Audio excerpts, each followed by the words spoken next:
Dans la grande aventure de la vie, chaque rencontre, chaque interaction agit comme un miroir. Les personnes qui croisent notre chemin ne sont pas là par hasard. Elles renvoient souvent quelque chose de profond sur nous-mêmes. Que ce soit une qualité que nous admirons, une faiblesse que nous n'osons pas regarder en face, ou encore une leçon que nous devons apprendre des autres sont souvent les échos de notre propre intérieur. Mais que dire vraiment de ces miroirs humains de nous? Et comment utiliser ce reflet pour mieux nous comprendre et évoluer? Bonjour à tous et bienvenue sur FG Success, la chaîne où nous explorons les clés pour révéler votre plein potentiel et atteindre la liberté financière et personnelle. Aujourd'hui, sur FG Success, plongeons dans cet univers fascinant où chaque personne devient une opportunité de croissance personnelle. Imaginez un instant que chaque interaction que vous avez, chaque regard croisé ou chaque émotion ressentie face à quelqu'un d'autre, soit en réalité un message. Une opportunité de mieux vous comprendre. Et si les autres n'étaient pas là par hasard mais jouaient le rôle de miroir reflétant vos forces, vos peurs, vos croyances et même vos rêves? En le miroir des émotions, ce que les autres éveillent en nous.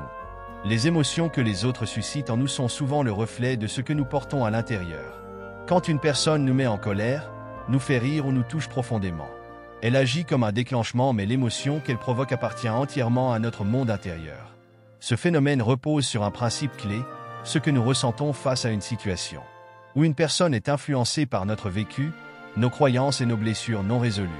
Par exemple, si quelqu'un vous critique et que cela vous met hors de vous, cette réaction pourrait ne pas être uniquement due à ses paroles. Peut-être cette critique touche-t-elle une insécurité que vous avez déjà en vous. De même, si vous admirez quelqu'un pour sa générosité ou son audace, il est fort probable que cette qualité existe en vous, mais que vous ne l'avez pas encore pleinement explorée. Ces réactions émotionnelles sont donc des signaux précieux pour mieux nous comprendre. Elles nous invitent à explorer nos besoins, nos peurs et nos désirs. Plutôt que de rejeter ces émotions, ou de les attribuer uniquement à l'autre, nous pouvons les accueillir comme des opportunités de croissance. En résumé, les autres ne créent pas nos émotions, ils les révèlent. Observer ce que quelqu'un a en éveil en nous, c'est plonger dans notre propre reflet émotionnel, et c'est là que commence une transformation profonde vers la connaissance de soi. 2. Les relations comme révélateurs de croyances profondes. Nos interactions avec les autres ne se limitent pas à de simples échanges, elles agissent souvent comme des fenêtres ouvertes sur nos croyances les plus enracinées. Ces croyances conscientes ou inconscientes façonnent notre manière de percevoir le monde, d'interpréter les comportements des autres et même de définir notre place dans la société. Prenons l'exemple d'une personne qui, dans ses relations, se sent soulevée ou mal aimée. Ce sentiment peut révéler une croyance profonde comme « je ne suis pas digne d'amour ». Cette idée n'est pas nécessairement vraie, mais elle agit comme un filtre à travers lequel cette personne perçoit ses interactions. À l'inverse, quelqu'un qui croit profondément en sa valeur et en son pouvoir d'attraction verra souvent des relations positives se manifester dans sa vie car son énergie et ses attentes contrarient ses croyances. Les relations nous confrontent également à des idées limitantes sur le succès, l'amour ou encore la confiance.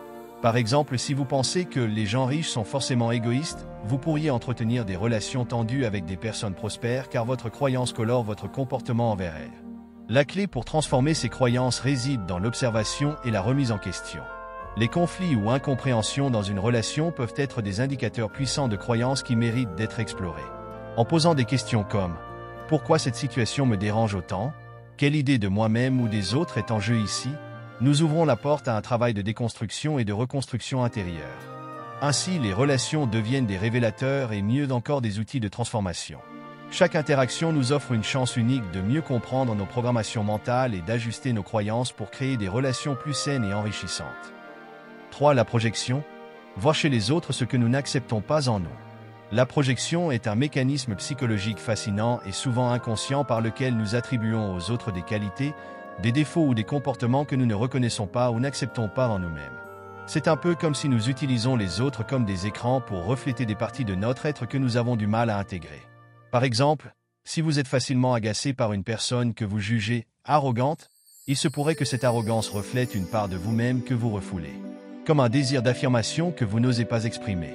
De même, si vous admirez quelqu'un pour son courage ou sa créativité, cela peut indiquer des potentiels en vous que vous n'avez pas encore pleinement explorés ou acceptés. La projection agit comme un miroir double. Elle révèle nos zones d'ombre, ces aspects de nous que nous préférons ignorer ou rejeter, mais aussi nos zones de lumière, ces forces et talents que nous avons du mal à revendiquer. Le problème survient lorsque nous ne réalisons pas que ces perceptions viennent de nous et que nous les attribuons entièrement à l'autre, ce qui peut générer des conflits ou des jugements injustes. Reconnaître ce phénomène demande une dose d'honnêteté et d'introspection. Lorsque vous ressentez une émotion forte ou un jugement envers quelqu'un, posez-vous cette question.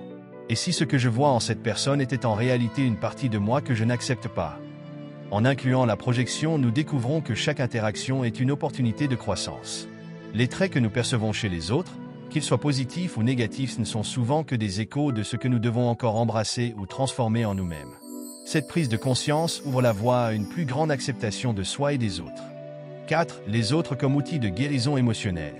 Nos relations ne sont pas seulement des échanges sociaux, elles peuvent aussi devenir de puissants stimulateurs de guérison émotionnelle. Chaque interaction, qu'elle soit agréable ou difficile, nous offre une opportunité unique de guérir des blessures du passé et de développer une compréhension plus profonde de nous-mêmes. Lorsque quelqu'un nous bénit ou réveille une vieille douleur, il agit souvent comme un révélateur d'une blessure émotionnelle non résolue. Par exemple, si un rejet vous affecte démesurément, cela pourrait pointer vers une blessure d'abandon issue de votre passé.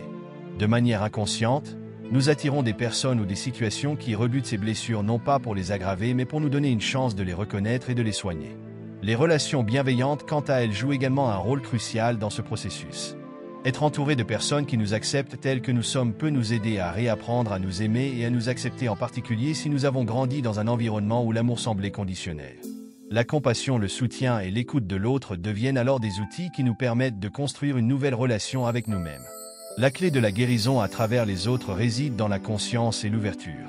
Plutôt que de fuir ou de réagir aux situations douloureuses, il s'agit de s'arrêter et de se poser des questions. Pourquoi cela me touche-t-il autant? Quelle est la leçon ici?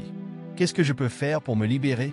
Cette introspection combinée à des relations authentiques transforme les blessures en force et les conflits en opportunités d'évolution. Ainsi, les autres deviennent bien plus que des partenaires ou des compagnons de route. Ils sont des miroirs qui, par leur présence, leurs actions ou leurs mots, nous guident vers une version plus libre et épanouie de nous-mêmes. 5. Les autres comme miroirs spirituels, une vision plus large. Au-delà des aspects émotionnels et psychologiques, nos relations peuvent également être perçues comme des miroirs spirituels nous permettant de nous connecter à une dimension plus profonde de notre être. Dans cette perspective, chaque personne que nous rencontrons, qu'elle soit proche ou éloignée, porte en elle une sagesse ou une leçon qui dépasse souvent notre compréhension immédiate.